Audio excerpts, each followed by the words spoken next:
আচ্ছা অদ্রিশ, হ্যাঁ স্যার। আমরা টাইপিং কিভাবে স্টার্ট করব? সর্বপ্রথম আমাকে অ্যালফাবেট টাইপিং এর ক্ষেত্রে রোগুলোর নাম জানতে হবে।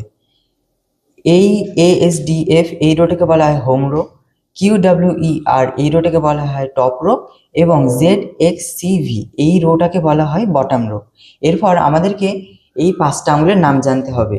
এই আঙুলটাকে বলা হয় থাম, এটাকে বলা হয় ইন্ডেক্স, এটাকে বলা হয় মিডল, এবং এটাকে বলা হয় রিং ফিঙ্গার, এবং এটাকে little finger.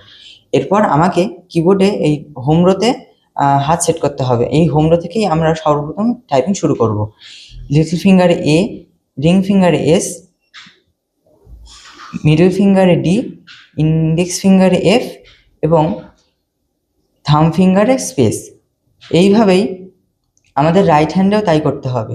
Little ফিঙ্গারে semicolon, ring ফিঙ্গারে হলো এল, মিডল ফিঙ্গারে কে, এবং ইন্ডেক্স ফিঙ্গারে হলো গিয়ে জে, এবং তারপরে থাম ফিঙ্গার দিয়ে স্পেস। এরপর ASDF, তারপর স্পেস, এবং এইভাবে লেফট হ্যান্ডে ইন্ডেক্স ফিঙ্গার দিয়ে জি, এবং রাইট হ্যান্ডের ইন্ডেক্স ফিঙ্গার দিয়ে এইচ, এরপরে স্পেস, এরপরে ইন্ডেক্স ফিঙ্গার দিয়ে জে, তারপরে কে, এল, সেমিক্লোন। এইভাবেই আমরা এই হোম রো এবং টপ রো এবং বটম রো এইগুলোকে আমরা এইভাবে প্র্যাকটিস করব। ওকে।